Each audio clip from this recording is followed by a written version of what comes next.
રાજ્યમાં શિયાળો શરૂ થઈ ગયો છે અને લોકોને ઠંડીનો અનુભવ પણ થઈ રહ્યો છે। ગુજરાતમાં ઠંડીની વાત કરીએ તો સૌથી વધુ તાપમાન એટલે કે નલિયા 11.5 ડિગ્રી તાપમાન નોંધાયું છે, જ્યારે અમદાવાદમાં 19 ડિગ્રી તાપમાન નોંધાયું છે અને અમદાવાદમાં તાપમાન સામાન્ય કરતાં 3.8 ડિગ્રી વધારે નોંધાયું છે।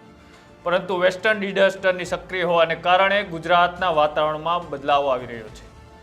આગામી દિવસોમાં ઠંડી વધી શકે છે અને દેશના મોટા ભાગના વિસ્તારોની અંદર શિયાળા દરમિયાન સામાન્ય તાપમાન કરતાં પણ વધુ નોંધાય તેવી શક્યતાઓ હવામાન નિષ્ણાતો દ્વારા આપવામાં આવી રહી છે। દક્ષિણ ભારતમાં ઠંડી વધી શકે છે અને દક્ષિણ દ્વીપકલ્પ ભારતમાં તાપમાન સામાન્ય કરતાં ઓછું રહી શકે છે તેવું હવામાન વિભાગનું અત્યારે માનવું છે। ઉત્તરથી લઈને દક્ષિણ સુધી ચારે તરફ તીવ્ર ઠંડીનું મોજું ફરી વળ્યું છે અને હિમાચલની અંદર હિમવર્ષાને કારણે ઠંડીનું મોજું વધારે વધ્યું છે।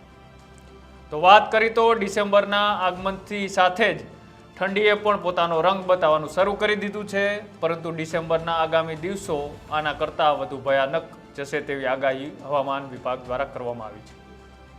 બીજી વાત કરી તો હવામાન વિભાગે ઠંડીની નવી આગાહીને લઈને મોટું એલર્ટ પણ આપ્યું છે।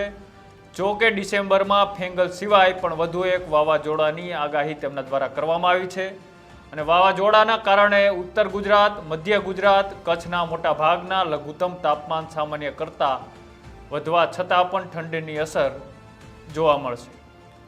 પછી વાત કરવામાં આવે તો 14થી લઈને 18 ડિસેમ્બરના દિવસે એટલે કે 14 તારીખથી લઈને 18 ડિસેમ્બર સુધીનો સમયગાળો છે, તેમની વચ્ચે બંગાળના ઉપસાગરની અંદર બીજું એક લો પ્રેશર બનવાની શક્યતાઓ અત્યારે વિંડીના માધ્યમથી જણાઈ રહી છે। જેની વાત કરવામાં આવે તો ઉત્તરથી લઈને દક્ષિણ સુધી ચારે તરફ તીવ્ર ઠંડીનું મોજું ફરી વળ્યું છે અને તાને લઈને અત્યારે શિયાળાની અંદર પણ ઠંડીનો વધારે પડતો અહેસાસ જોવા મળી રહ્યો છે। બીજી વાત કરવામાં આવે તો હવામાન વિભાગે ઠંડીની નવી આગાહીને લઈને એક સૌથી મોટું એલર્ટ આપ્યું છે અને ડિસેમ્બરમાં 2 વાવાઝોડાની અસર જોવા મળવાની છે, જેની અસર ઠંડી પર જોવા મળી રહે છે। તેને કારણે આ ડિસેમ્બર અને ફેબ્રુઆરી વચ્ચે શિયાળો હળવો રહેશે અને શીત લહેરોના દિવસોની સંખ્યા પણ સામાન્ય કરતાં ઓછી રહેશે।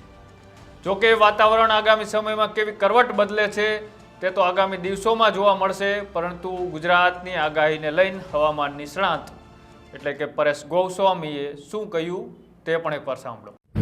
નમસ્કાર મિત્રો, વેધર ઇન્ફોર્મેશનમાં આપનું સ્વાગત છે। હું છું પરેશ। ખાસ કરીને આજના વિડીયોમાં આપણે આવનારા દિવસના ઠંડીના રાઉન્ડ વિશેની ખૂબ અગત્યની માહિતી આપવાની છે, પણ સૌપ્રથમ હું આપને એ જણાવી દઉં કે આવતીકાલે આપણે ખેડૂત મિટિંગનું આયોજન કરેલું છે, એટલે કે તારીખ 6 ડિસેમ્બર 2024 અને શુક્રવારના રોજ સમય છે બપોરે 3 વાગ્યાનું મિટિંગનું સ્થળ છે અર્બુદા ડેરીની બાજુમાં, ગામ છે જેકડા, તાલુકો સાંતલપુર અને જિલ્લો પાટણ। જે મિત્રોને આ સ્થળ નજીક પડતું હોય તમામ મિત્રો ત્યાં ખેડૂત મિટિંગની અંદર પધારજો। ત્યાં આપણે ખેતી અને હવામાન વિશેની વિશેષ ચર્ચાઓ કરવાની છે।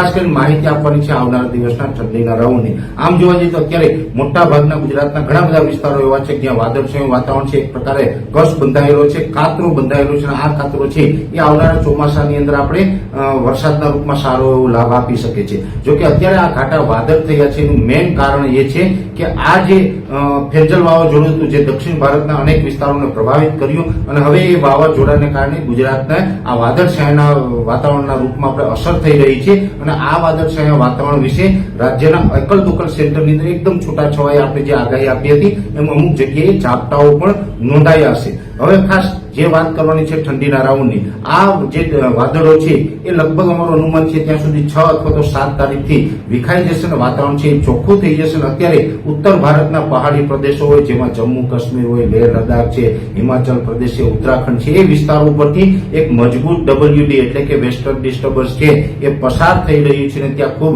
સારી એવી બરફ વરસાદની શરૂઆત થઈ ગઈ છે। હવે સામાન્ય રીતે જોવા જઈએ તો ત્યાં બરફ વરસાદ થાય અને અત્યારે આપણે ઉત્તર પૂર્વના પવનો હોય એટલે ઉત્તરથી બર્ફીલા પવનો ગુજરાત સુધી આવે અને જેને કારણે આપણે ઠંડીના રાઉન્ડ આવતા હોય છે। એવી જ રીતે અત્યારે આપણે આ વાદળછાયું વાતાવરણ હટી જશે અને જે બરફ વરસાદ ચાલુ છે ને અત્યારે ઉત્તર ભારત તરફથી ઉત્તર પૂર્વના પવનો ફૂંકાઈ રહ્યા છે, જેને કારણે આપણે 6 અથવા તો 7 તારીખથી ધીમે ધીમે ઠંડીનો રાઉન્ડની શરૂઆત થશે।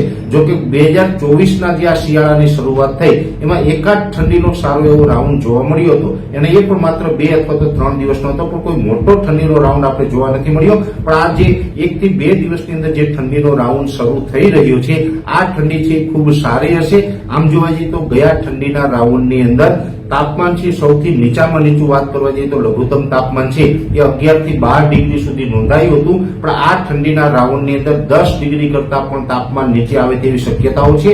અને આ ઠંડીનો રાઉન્ડ છે એ લગભગ 1 કે 2 દિવસ એટલે 6-7 તારીખથી જે આ ઠંડીના રાઉન્ડની શરૂઆત થશે એ ઠંડીનો રાઉન્ડ લગભગ 4 અથવા તો 5 દિવસનો હશે. અને એ ઠંડીના રાઉન્ડની અંદર સૌથી વધારે ઠંડીનું જે તાપમાન નીચું જઈને ઠંડી જોવા મળે, જેની અંદર ઈડર, ઇકબાલગઢ, જે ઉત્તર ગુજરાતનું ઈડર છે અથવા તો ઇકબાલગઢ છે, પાલનપુર છે, વાવ ને થરાદ તાલુકો છે, એ સાથે કચ્છના નલિયા હોય, માંડવી હોય ને મુન્દ્રા તાલુકો છે, એની અંદર ખાસ 10 ડિગ્રીથી પણ નીચું તાપમાન જાય તેવી શક્યતાઓ છે.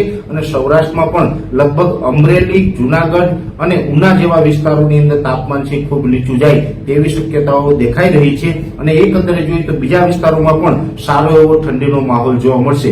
સામાન્ય રીતે જોવા જઈએ તો શિયાળાનો જે રેગ્યુલર શિયાળાની જે શરૂઆત થતી હોય એમાં બપોરના ટાઈમે આપણે ગરમીનો ઉકળાટ જે આપણે જોવા મળતો હોય છે, પણ હવે આવતીકાલથી બપોરના ટાઈમે પણ થોડુંક વાતાવરણ છે ઠંડુ લાગશે અને આપણે બપોરના ટાઈમે પણ ઠંડીનો અહેસાસ થાય તેવી શક્યતાઓ છે. કેમ કે ઉત્તર ભારતમાં એક મજબૂત WD ત્યાંથી પસાર થઈ રહ્યું છે અને ત્યાંથી જે પવનોની અસર જે હવે આપણે થવાની છે 1-2 દિવસની અંદર, એટલે એને કારણે ગુજરાતની અંદર હવે ઠંડીનો રાઉન્ડ આવશે. જોકે આ રાઉન્ડ છે 4-5 દિવસનો, એમાં પણ આપણે એક પ્રકારે કોલ્ડ વેવ ન કહી શકાય, પણ તીવ્ર ઠંડીનો રાઉન્ડ છે આપણે આને ગણી શકાય. એટલે એક પ્રકારે કોલ્ડ વેવ નહીં પણ તીવ્ર ઠંડીનો રાઉન્ડ આવશે. અને 2024ના જે આ શિયાળો ચાલુ થયો છે, આ શિયાળાની સૌથી વધારે ઠંડી છે એ આ રાઉન્ડથી શરૂઆત થાય તેવી શક્યતાઓ છે. એના પછી પણ આગળ જેમ જેમ WD પસાર થતા જશે એમ ઠંડી પણ વધતી જશે. અને અત્યાર સુધી આપણે શિયાળો તો ચોક્કસથી જોવા મળતો હતો, પણ જે કાતિલ ઠંડીનો એનો અનુભવ ન થતો હતો, એ કાતિલ ઠંડીનો અનુભવની શરૂઆત છે